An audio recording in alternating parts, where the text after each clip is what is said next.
हरे कृष्णा। राधे राधे।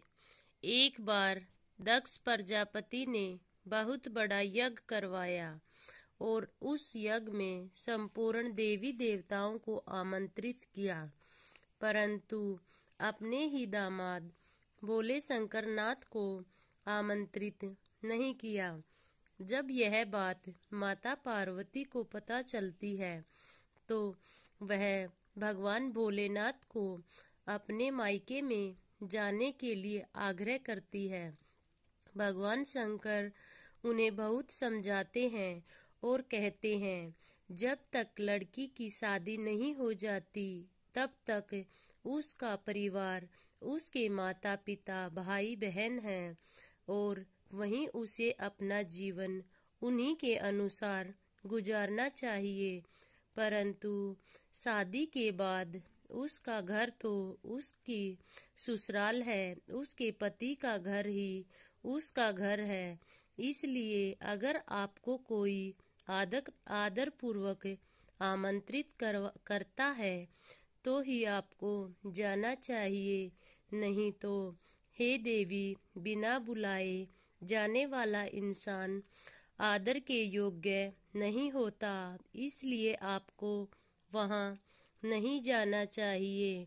परंतु माता पार्वती ने तो जिद लगा रखी थी कि मैं तो वहाँ जरूर जाऊंगी।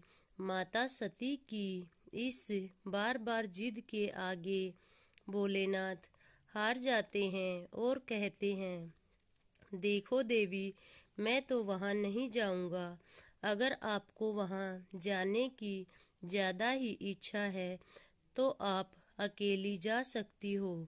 इस पर माता सती मायके में चली जाती है और वहाँ जाने पर अपने पिताजी के पास पहुँचती है और उनसे अपने आमंत्रित न करने का कारण पूछती है। इस पर राजा दक्ष माता पार्वती का बहुत ही अपमान करते हैं और गुस्से से कहते हैं, उस सर्प लंगोटे वाले को मैं यहाँ देखना नहीं पसंद करता। मैं नहीं चाहता कि मेरे यहाँ हवन यज्ञ में वह नाग वाला, लंगोटे वाला साधु यहाँ पर आए।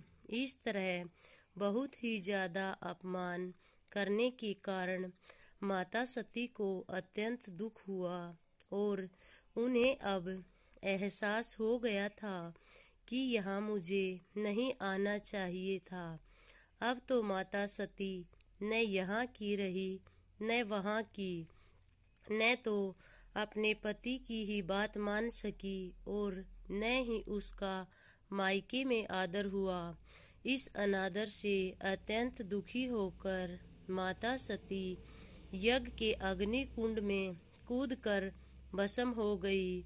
उधर भगवान शंकरनाथ ने जैसे ही यह दृश्य अपने तीसरे नेत्र से देखा तो वह अत्यधिक क्रोधित हो गया और उस यज्ञ को भस्म करने के लिए उसने वीरभद्र को वहां भेजा। जैसे ही वीरभद्र वहां पर पहुंचा, उसने यज्ञ को ध्वंस कर दिया और उसमें शामिल हुए सभी देवताओं को अंग भंग कर दिया। उनको हर तरह की अक्षति का सामना करना पड़ा। इस दुख और पीड़ा से सभी देवताएं भोलेनाथ के पास पहुंचकर क्षमा याचना करने लगे। उनकी क्षमा याचना से भोलेनाथ ने उन्हें ठीक कर दिया, परंतु माता पार्वती को उसका आदेश और उसकी आज्ञा का उल्लंघन करने के लिए 10,000 वर्ष तक कोकिला रूप में नंदन वन में रहने का श्राप दिया। इस तरह 10,000 वर्ष तक वहां रहकर माता पार्वती पुनः ही पार्वती का जन्म प्राप्त करती है और आषाढ़ में नियमित रूप से 1 मास तक कोकिला व्रत करती है।